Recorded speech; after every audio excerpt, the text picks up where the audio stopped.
तो ये WhatsApp guys, कैसे आप लोग, और स्वागत है आप सभी का द एयर ऑफ परमैन के 7th एपिसोड में। सो गाइस, बिना किसी टाइम वेस्ट के स्टोरी को कंटिन्यू करते हैं और देखते हैं कि परमैन के साथ आगे जाके क्या होता है।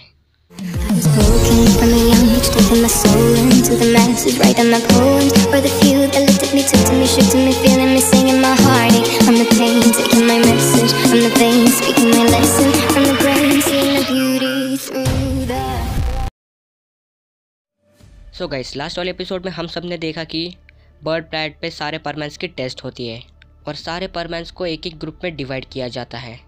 तो हम लोग देखते कि परमैन बहुत ज़्यादा नर्वस था और डर रहा था, लेकिन जब पहले टेस्ट की बारी आती है तभी परमैन को सब कुछ समझ आ जाता है कि हमें इस टेस्ट में क्या करना है। तो हम लोग देखते कि पहले टेस्ट सिचुएशन की रहती है। तो हम लोग देखते कि परमैन और उसका ग्रुप टीम वर्क की मदद से उस टेस्ट को आराम से पार कर लेते हैं। लेकिन जब सेकेंड टेस्ट की बारी आती है तो परमैन बहुत ज़्यादा नर्वस था और डर रहा था, क्योंकि सारे परमैन्स ने अपनी अपनी स्पीड टेस्ट दे दी थी और उनकी स्पीड नॉर्मल स्पीड से भी 2 से 3 गुना ज़्यादा थी। तो परमैन कहता है कि मेरी स्पीड तो इतनी है भी नहीं जो इस टेस्ट को पार कर पाऊँ। तो बर्डमैन कहता है कि देखो परमैन, तुम अपने आप पे भरोसा रखो और इस स्पीड टेस्ट को दे दो, तुम आराम से पास हो जाओगे। तो परमैन कहता है कि ठीक है। तो हम लोग देखते हैं कि तभी परमैन अपनी आंखें बंद कर लेता है। तो परमैन को उसके सामने सिर्फ पाको ही नज़र आ रही थी और वो दिन नज़र आ रहा था जिस दिन परमैन ने अपनी पहली स्पीड टेस्ट दी थी, वो भी पृथ्वी पर, और जिसमें सबसे ज़्यादा स्पीड सिर्फ परमैन की थी। और इस बात को सोच के परमैन का लॉकेट अचानक से चमकने लगता है। तो हम लोग देखते हैं कि सारे परमैन को देख के एकदम सा चौंक सा जाते हैं।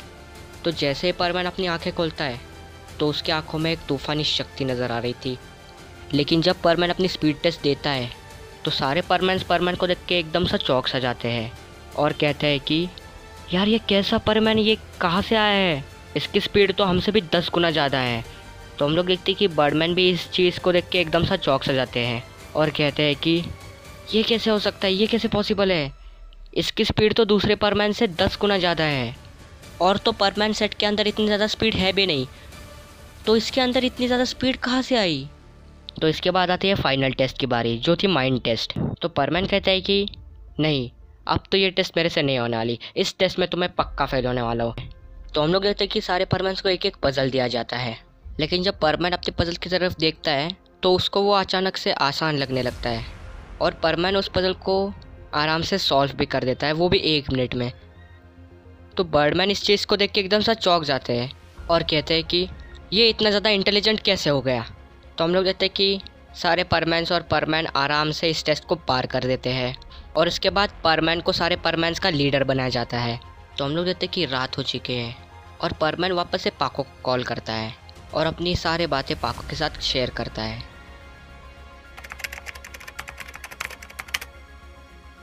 सो गाइस, इन बीते गए 2 महीनों में परमैन की बहुत ज़्यादा अच्छी खासी दोस्ती बन चुकी है बाकी सारे परमैन से और अच्छी खासी पहचान भी बन चुकी है बर्ड प्लैनेट के लोगों से। और परमैन रोज़ पाको को कॉल करता है और अपने हालचाल बताते रहता है और परमैन एज अ लीडर बहुत ही ज़्यादा अच्छा काम कर रहा था। तो हम लोग देखते हैं कि परमैन अपने दोस्तों के साथ फुटबॉल खेल रहा था बर्ड प्लैनेट पे, क्योंकि उस दिन सारे परमैन्स को छुट्टी मिली थी। तो हम लोग देखते हैं कि परमैन की बहुत ही ज़्यादा अच्छी खासी ट्रेनिंग हो गई थी वहाँ पर और परमैन की बहुत ज़्यादा अच्छी इम्प्रूवमेंट हो गई थी स्पोर्ट्स में और बाकी सब चीज़ों में। तो हम लोग देखते कि मित्सुओ जब पृथ्वी पर था तभी वो हर चीज़ में पीछे ही था, लेकिन जब मित्सुओ बर्ड प्लैनेट पे आया है तब से मित्सुओ की बहुत ही ज़्यादा इम्प्रूवमेंट हो गई है इन सब चीज़ों में। तो हम लोग देखते हैं कि परमैन अपने दोस्तों के साथ फुटबॉल खेल रहा था और खेलते खेलते मित्सुओ, रॉन और इचिरो बहुत ही ज़्यादा थक गए थे और वो जाके वहाँ पर बैठ जाते हैं मीचैन और मिशेल के साथ। तो हम लोग देखते हैं कि मित्सुओ अपने दोस्तों से कहता है कि चलो यार थोड़ा घूम के आते हैं बर्ड प्लैनेट पे। तो सब लोग कहते हैं कि हाँ क्यों नहीं, चलो जल्दी से। तो हम लोग देखते हैं कि परमैन और उसका ग्रुप थोड़ा सा घूमने चले जाते हैं बर्ड प्लैनेट पे। तो जैसे वो बर्ड सिटी के किनारे में आ जाते हैं तो हम लोग देखते हैं कि बर्ड प्लैनेट अचानक से हिलने लगता है। तो परमैन और उसका ग्रुप कहते हैं कि यार ये क्या हो रहा है, ये बर्ड प्लैनेट ऐसे क्यों हिल रहा है। तो तभी परमैन कहता है कि रुको रुको, मैं बर्डमैन को कॉल करता हूँ। तो हम लोग देखते हैं कि परमैन बर्डमैन को कॉल करता है और पूछता है कि बर्डमैन ये सब कुछ क्या हो रहा है, ये बर्ड प्लैनेट इतना ज़्यादा हिल क्यों रहा है, कुछ गड़बड़ है क्या। तो बर्डमैन कहता है कि अरे नहीं नहीं, हम लोग थोड़ा सा टेस्टिंग कर रहे थे। तो परमैन कहते हैं किस चीज़ की टेस्टिंग। तो बर्डमैन कहते हैं कि अरे परमैन, हम लोग बर्ड प्लैनेट के चारों ओर एक शील्ड बिठाने की कोशिश कर रहे, इसलिए बर्ड प्लेट हिल रहा था। ठीक है, तो परमैन कहते कि अब ये शील्ड की क्यों ज़रूरत है। तो बर्डमैन कहता है कि ये सब कुछ सिक्योरिटी के लिए है। तो परमैन कहता है कि अच्छा ठीक है कोई बात नहीं। तो हम लोग देखते हैं कि परमैन अपने ग्रुप को पूरा का पूरा सीन बता देता है। तो इसके बाद क्या होता है कि परमैन अपने ग्रुप को उस माउंटेन की तरफ लेके जाता है जहाँ पर उसको एक तलवार दिखाई दी थी। तो हम लोग देखते हैं कि परमैन और उसका ग्रुप उस पहाड़ की तरफ पहुँच जाते हैं। तो परमैन कहता है कि तुम लोग मेरे पीछे पीछे आओ, हमें उस गुफा के पास जाना है। तो हम लोग देखते हैं कि परमैन और उसका ग्रुप उस गुफा के पास पहुँच जाते हैं। तो जैसे ही परमैन उस गुफा के अंदर झाँकता है तो उसको वो स्वॉर्ड दिखाई दे रही थी। तो परमैन इचिरो और रॉन से कहता है कि देखो तुम दोनों मेरी बात सुनो, तुम दोनों ने जो लॉकेट पहना है ना, शायद से उसकी मदद से तुम दोनों इस चीज़ को देख पाओगे। मुझे नहीं पता कि तुम लोग देख पाओगे या फिर नहीं, लेकिन मुझे ये सब कुछ दिख रहा है क्योंकि मैंने भी ये लॉकेट पहना हुआ है। तो तुम लोग एक बार इस गुफा के अंदर झाँक के देखो, ठीक है। तो मिशेल और मीचैन परमैन से कहते हैं कि क्या हम लोग भी देख सकते हैं। तो परमैन कहते हैं कि अरे नहीं, तुम दोनों को वो चीज़ दिखाई नहीं देगी, क्योंकि बर्डमैन ने भी इसको देखने की ट्राई की थी लेकिन उनको कुछ भी नहीं दिखाई दिया क्योंकि उन्होंने ये लॉकेट पहना नहीं था। और तुम दोनों के पास भी ऐसे लॉकेट्स नहीं है, तुम्हें भी ये चीज़ दिखाई नहीं देगी, ठीक है। तो मिशेल और मीचैन कहते हैं कि क्या हम लोग इस चीज़ को कभी नहीं देख पाएंगे। तो परमैन कहता है कि मुझे लगता है कि अगर हमने इस चीज़ को बाहर निकाल दिया तो तुम लोग देख सकते हो, लेकिन मुझे नहीं पता कि इस चीज़ को अगर हमने बाहर निकाल दिया तो ना जाने क्या हो जाएगा। तो हम लोग देखते हैं कि रॉन और इचिरो उस गुफा के अंदर झाँक के देखते हैं तो उनको वो तलवार नज़र आ जाती है। तो वो दोनों परमैन से कहते हैं कि हमें ये तलवार दिखाई दे रही है। तो परमैन कहते हैं कि हाँ मैं सही था, जिनके पास ये लॉकेट है वही लोग इस तलवार को देख पा रहे हैं। तो हम लोग देखते हैं कि परमैन और उसका ग्रुप वापस से चले जाता है बर्ड सिटी को। तो हम लोग देखते हैं कि यहाँ पर सीन कट होकर पृथ्वी पर आ जाता है जहाँ पर तीनों परमैन यानी कि पाको, पायन और बूबी अपने अपने काम कर रहे थे। तो जैसे उनका काम ख़त्म हो जाता है तो हम लोग देखते हैं कि पाको, पायन और बूबी अपने अपने घर जा रहे थे। तो हम लोग देखते हैं कि तभी पूरा का पूरा आसमान काला पड़ जाता है।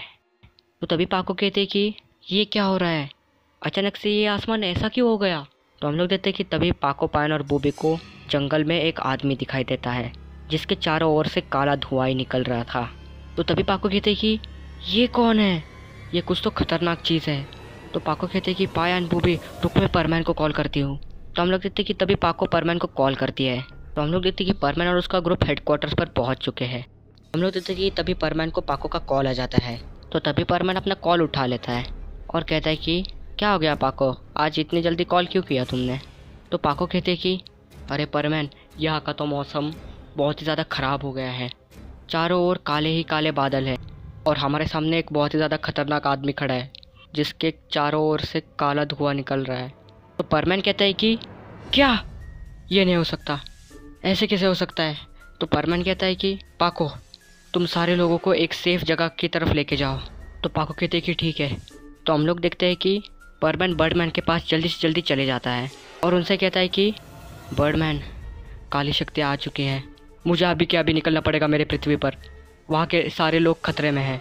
मुझे अभी पाको का कॉल आया था और वहाँ का मौसम पूरा का पूरा काला हो चुका है और वहाँ पर एक खतरनाक आदमी भी आ चुका है जिसके चारों ओर से काला धुआं निकल रहा था।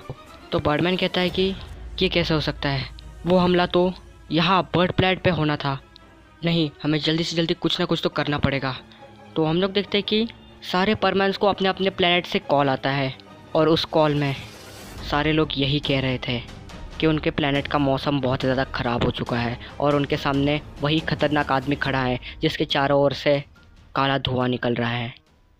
सो गाइस, अगर आपको ये वाला एपिसोड पसंद आया तो वीडियो को लाइक जरूर कर देना। सो गाइस, क्या कहते हो, इस वीडियो पे लाइक एम का टारगेट रख दे, चलो रख ही देते हैं। सो गाइस, इस वीडियो पे 150 लाइक कर देना, मुझे पता है कि आप लोग ये आराम से कर देंगे और तो ये सिर्फ मिनिमम टारगेट है और मैक्सिमम आप जितना चाहे उतना कर सकते हैं। और हाँ गाइस, जिन लोगों ने अभी हमारे चैनल को सब्सक्राइब नहीं किया तो जल्दी से जल्दी सब्सक्राइब कर दीजिए क्योंकि हमारे होने वाले हैं 6K, तो सब्सक्राइब जरूर कर देना।